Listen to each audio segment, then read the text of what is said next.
Yeah. So they said they want to stay for a little while, but we let them know they're free to go whenever they want because we know they got early morning school tomorrow. But you're free to stay as long as you want. So thank you for staying with us for a little while.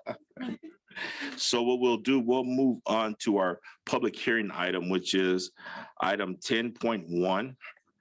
It's a public hearing to introduce ordinance 01775, an ordinance of the City Council of the City of Indio adjusting the boundaries of the City Council districts and adopting a new official county district map. And our City Attorney Roxanne Diaz will be starting us off with that. Thank you very much, Roxanne Diaz, City Attorney, and I have with us Jeff Simonetti from NDC. I got it right this time. There you go. I'm going to go ahead, if we can put up the short PowerPoint. Next slide, Matthew. Great. So at tonight's hearing tonight, we have gone over the redistricting process already in our last 5 meetings. And based on the direction of the council from our last meeting, we are here today to introduce the ordinance to adopt map 108.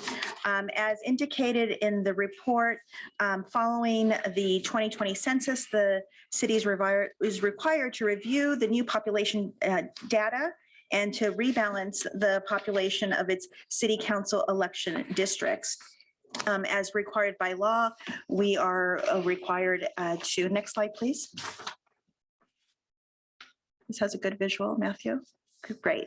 To follow 3 sets of laws. First is the federal law.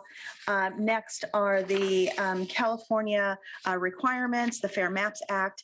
And last, once that prioritized criteria is met, other traditional redistricting principles can be considered. Next slide. And that is our current district demographics. Next slide. And this is proposed map 108. The city's complied with all the statutory procedural requirements and legal requirements during this process, including the creation and maintenance of a redistricting page on the city's website. We have engaged a professional demographer, National Demographics Corporation, to draw boundary maps for the council's consideration based on the 2020 census data and the criteria set forth in the statutes that I just mentioned. We held a community workshop and we've held 5 public hearings to date. I'm available to answer questions, and so is our consultant if the council has any questions. Other than that, we're available as well. I don't have any questions. I don't know if Jeff has anything to add, or I can open the public hearing.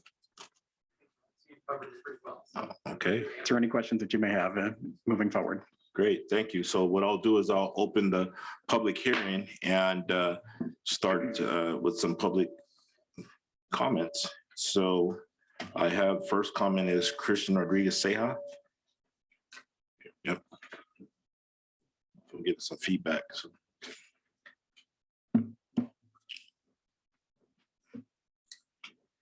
Thank you.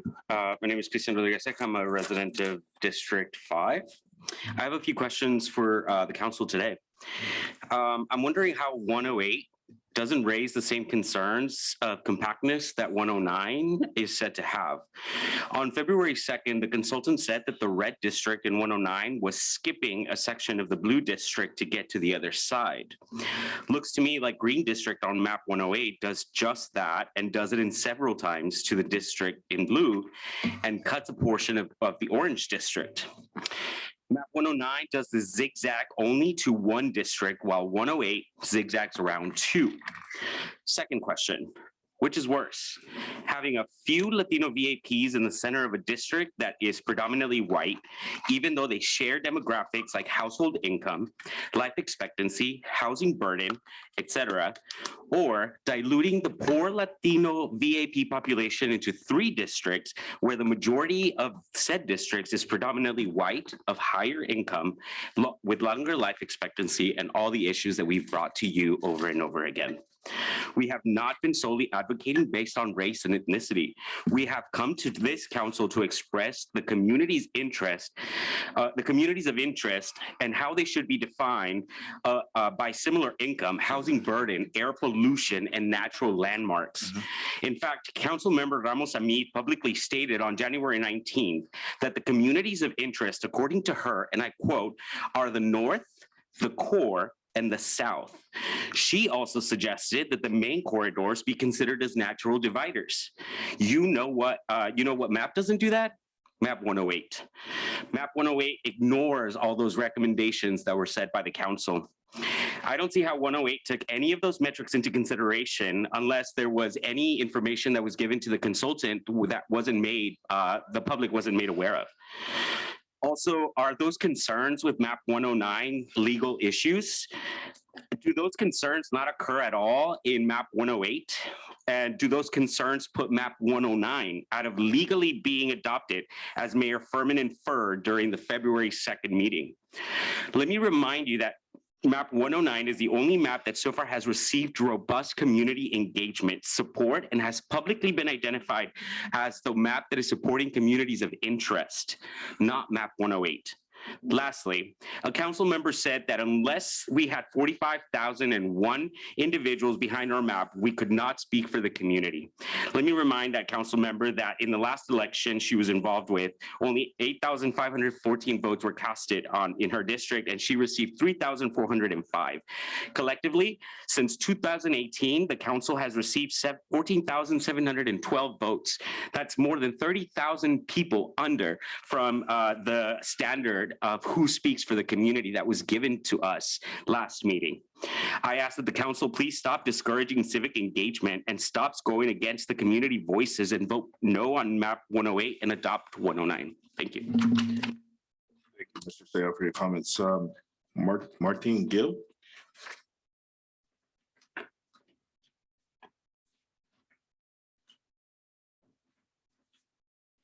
Hello, I'm a resident of Indio, District 5. I spent a lot of time recently just canvassing mostly District 2 in the past couple of weeks, and it was surprising just to hear how many people just can't be engaged civically as some of us have been able to.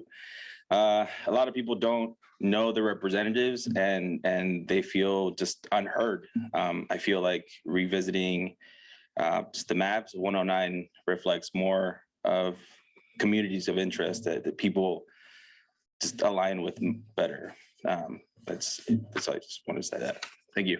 Thank you, sir. Mr. Jonathan Becerra. Here. Yeah.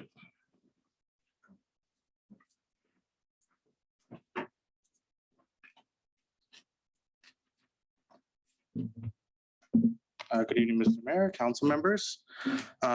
First and foremost, I just want to state that I'm advocating for map 109, most simply because it is the best map of the ones presented. It is statistically the better map, it is factually the better map, it is ethically the better map. I have not heard any true reason why 108 is in fact better for the community. In fact, I've heard a lot of misleading statements that kind of can be inferred as false. If you had your demographer under oath, I'm pretty sure he'd be forced to say that 109 is perfectly valid and legal to accept, that it is able to be accepted by this council. I find it very suspect that our last public hearing, the focus of the city attorney's questions was solely on map 109 without following up as to whether 108 had the same issues or even more so. So I put that into question in terms of the process going on here. 108 does in fact split plenty of communities of interest along continuous lines, specifically 3 that I just found this morning. Miles Corridor is being split up into now 3 districts. Clinton between Fred Waring and 48 is being split up into 3 districts. Again, all those communities are of like income, like expectations and priorities. And Arabia Street and Dr. Karen is split again into 3 different districts. This dilutes the power of the people voting in those areas because it is hard to organize. It is hard to get representatives to come down and listen to you. I know because I've spent the last 3 weeks canvassing, and in every single neighborhood, none of them knew who the representative was, specifically in District 4. So I really urge the council to really consider what is the best interest here? Is it map 108 or 109? Map 108 takes away major economic centers from District 4, specifically the downtown corridor going to District 2 now, taking away a major economic leverage tool that the voters of District 4 had. To be very frank, redistricting is not really meant to revolve around the addresses of 5 individuals. It's meant to uplift the value and power of the 90,000+ residents of the city of Indio. Those who have been organizing and door knocking in districts 2, 3, and 4 the past month or so, they will be continuing to do that through August. And I believe that on March 2nd, it will be a defining moment as to how the communities and residents see our leadership as to whether or not they will vote down 108 and lift up the community by voting yes on 109. In my 10 years of organizing, I've never honestly seen an easier subject to canvass on. I have people from police associations and people who work on housing, both aligning behind this, both saying positive things, both agreeing with this. It is an interesting cross-section, and I don't understand why it is so hard to get that 109 is the better map for the community. It is. It is, it is, it is. We've come to you over and over, and I just don't get it.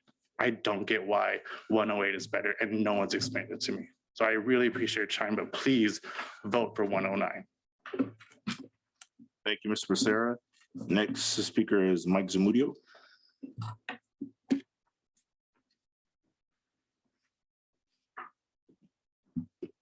Good evening, Mayor, council members, audience. My name is Mike Zamudio. I'm a lifelong resident here in the city of Indio. I've been here for 64 years. I am here again to express my support of MAP 108 as recommended by the city council. MAP 108 will ensure that all districts have an equal population balance while making minimal changes to the current district map. While I commend the community groups' activism in supporting MAP 109 and submitting their own maps for consideration, it is my personal opinion that their proposed recommendations are too dramatic, especially for those residents who will not be able to vote for their city council member for 6 years. They also seem to be more interested in creating voting blocks rather than reflecting population changes, which is the reason for redistricting. I will admit that my own personal reasons are that I am extremely happy with the council member that currently represents my district, Mayor Furman. For the first time in a long time, I've seen upgrades in my area that I can actually point to. In addition to sidewalks, LED lighting, repaved roads, he's been the biggest champion for the new Indio Sports Park that seems to finally be coming to fruition. I don't want the momentum he's got going to stop. He already has community support and trust. Please don't disrupt that.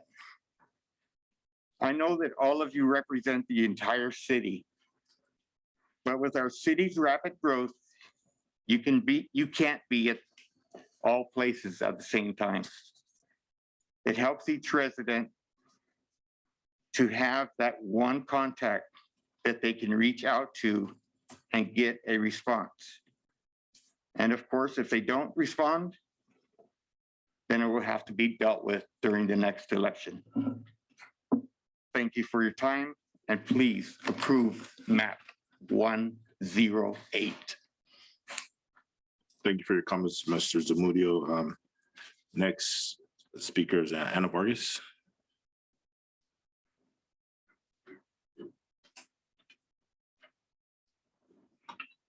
So good evening, Mayor Furman, Mayor Pro Temp Ortiz, and members of the council. My name is Ana Lisa Vargas, and I'm happy to be here once again in this redistricting process.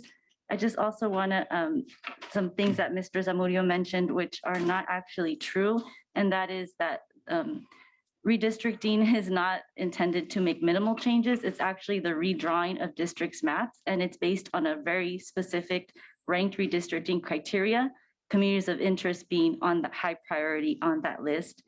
And it would not affect anyone that's sitting on there representing their voters, because voters have elected those individuals for a 4-year term, and nothing would change, whether MAP 109 was adopted or any other map for that matter.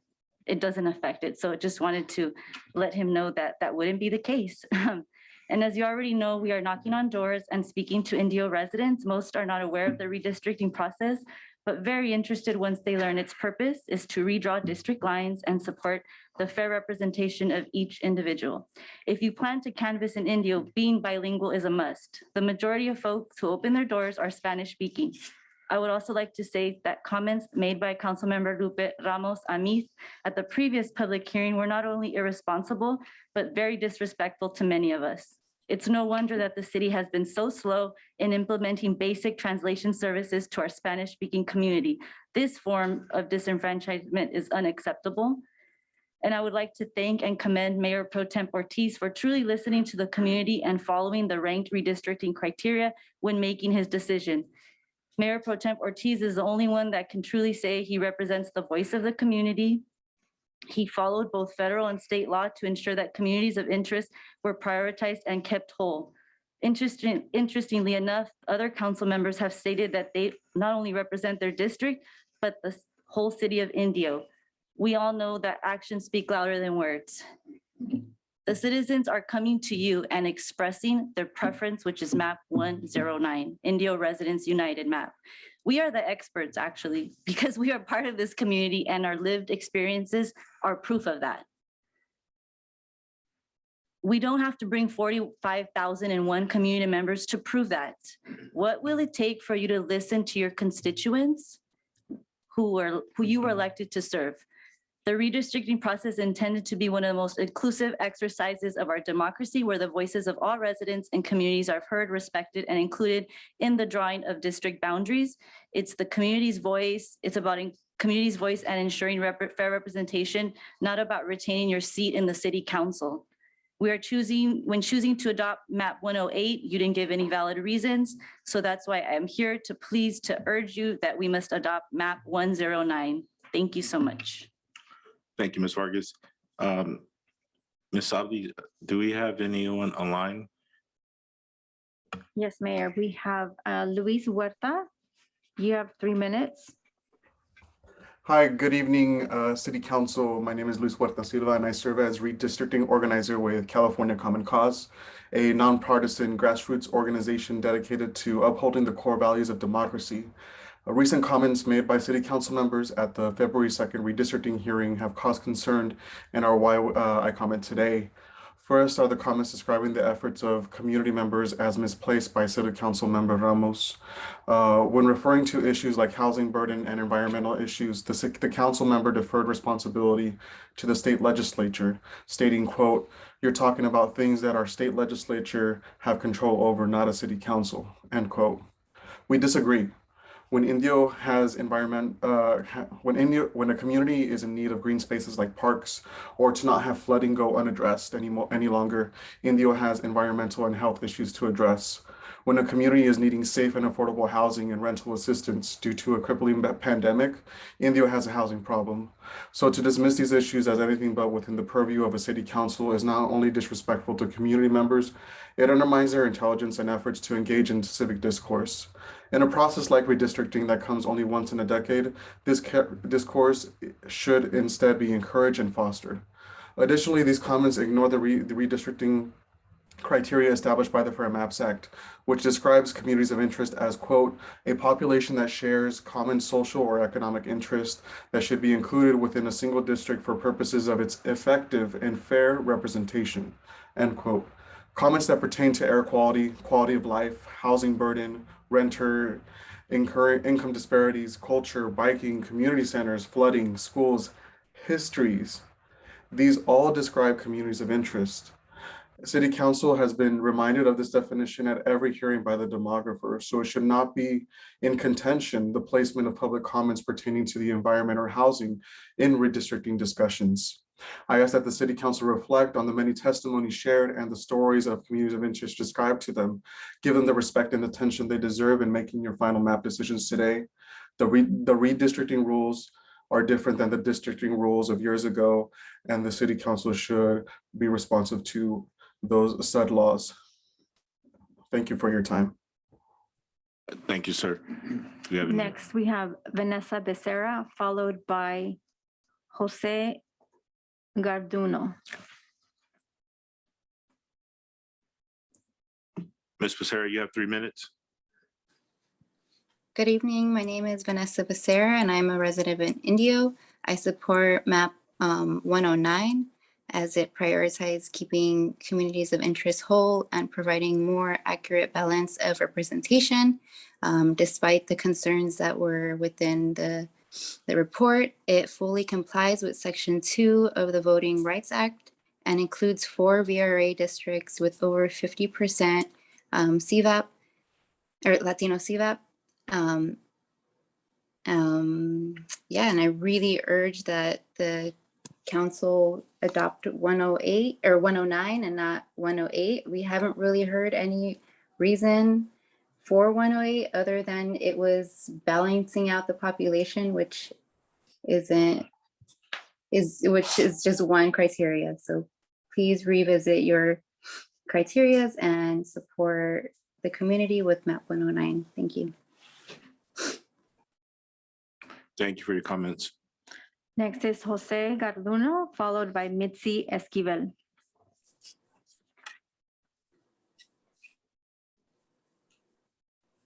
Jose, you have 3 minutes.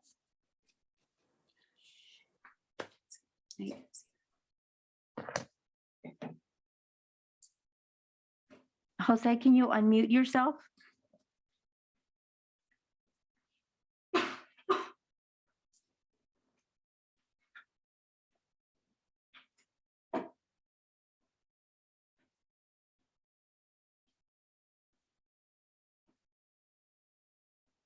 Mayor, do you want to go with Mitzy and then we come back to Jose? Yes. Okay. Mitzy, you have 3 minutes. All right. Hello. Can you hear me? Yes. All right. Hello. Good evening, council. My name is Mitzy Esquivel, and I'm from District 4. It's honestly frustrating to see our so-called representatives ignoring our concerns, with the exception of Pro Tem Mayor Oscar Ortiz. It's frustrating to see and hear and experience these things in real time. The discouragement of civil engagement and the importance of seats rather than the lives of its residents. It's a spit on our faces and just straight up disrespect. I'm not sure what else to tell you. You've heard it all before. You've heard it and seen the support of map 109. I'm tired. I truly am. And I once again urge you to revisit your support for map 109 and support map 109, or I urge you to revisit your support for map 108 and rather instead support the map 109. Thank you. Thank you for your comments. Yep. Next speaker. Jose, are you able to unmute yourself?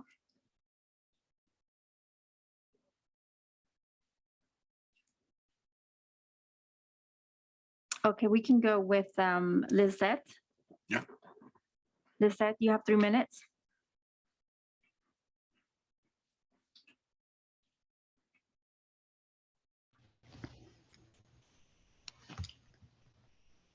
Hello, can you hear me? Yes. You have Hi, 3 minutes. sorry.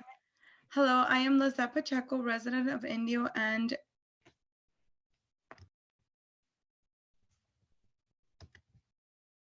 Can you speak a little bit louder? Oh. Okay, she dropped off of Zoom.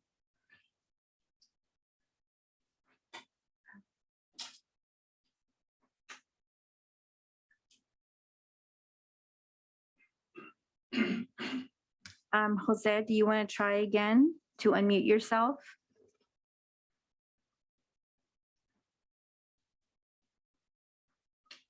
Okay, Mayor, I don't have any other raised hands at this moment. Okay, so at this time, I will close the public hearing and open it up to the council for any comments about the map. Comments. Councilmember Amith, do you have any comments or questions? I have no questions. I want to thank everyone for their participation. This has been a lengthy process. whereas city staff has gone out into the community to receive firsthand input on the mapping process. And also, of course, this citizens group who has had their own outreach process. So I want to thank everyone for being engaged in this process. And at the end of the day, our goal is to represent the entire community. And I just want to thank everyone for being part of that. Thank you. Councilman Miller? No comments, Mayor. Looking forward to moving forward after this long ordeal and looking at hopefully picking a map and moving forward. Thank you, sir. Mayor Pro Tem? Yeah, I'm still not in support of map 108, which is what's currently proposed. I'm still think map 109 makes a lot more sense. I think for the second time, we haven't really heard any good reasoning for map 108 from any comments from our council members here. And, you know, looking at map 108, it keeps the issue that we had with our previous map, which is it keeps splitting up our low-income communities and grouping them with communities that are much wealthier, which can lead to disenfranchisement of those lower income communities. I don't think it's most important to stick to being as close as we can to the current map. And even then, I haven't heard any good reasoning for the changes that are proposed from the current map to map 108. And so one of the examples of why I have an issue with map 108 is, you know, how can we justify grouping the areas around Martha's Village and South Jackson Park, an area that has 90 to 100% severe rent burden, which means people are spending more than 50% of their income on rent. How can we justify grouping that with Terralago, which has a much higher income and, you know, 10 to 20% rent burden from the data that we have? There are also disparities between these two neighborhoods in life expectancy and environmental impacts. And so, you know, why would we include the Jewel community in North Indio with Shadow Hills and Shadow Lake? You know, these are communities with very different needs. And so keeping, I think, you know, that's just one example of these maps, right? But keeping the Jewel community in North Indio with the area around Martha's Village and South Jackson Park makes a lot more sense to me as far as following the state guidelines of keeping communities together. And so map 109 keeps Jewel community with South Jackson Park and keeps Terralago with Shadow Lake and Shadow Hills. And so this makes it more possible for low-income communities to elect a representative who will focus on the issues that they see in their community. And we know historically, splitting these communities up can lead to disenfranchisement of these areas because, you know, the people in the wealthier communities are going to have much larger funds, you know, probably more funds to run a large election against somebody in those low-income communities. So I think we're headed in the wrong direction, and I'd like to hear, you know, what is the reasoning for keeping this going? Well, that's it already. Well, I think after 5 public hearings, we came to a point to where working with the consultant, our outreach, and also the community, you know, there's some concerns that are raised and some valid points on both sides. And at this point, I think the council has the responsibility to listen to their constituents at large. And currently we're in districts, you know, and it's been said that we all represent our city as a whole. But do we have some challenges in our cities that need to be addressed with our individual representatives? Yes, we do. Are you doing that in your district? Are you doing that now? That's some of the questions we need to be asking now and moving forward. But I think we're at a point now to where we need to move forward with the consensus that we have. And so I would ask if anyone would like to make a motion. Are we done with all the comments? Yes. There's no further comments. From council? Council. Okay, can I make another comment? Absolutely. So I think right now we keep talking about, you know, our current representatives and how we represent our districts, or if we represent the city at large.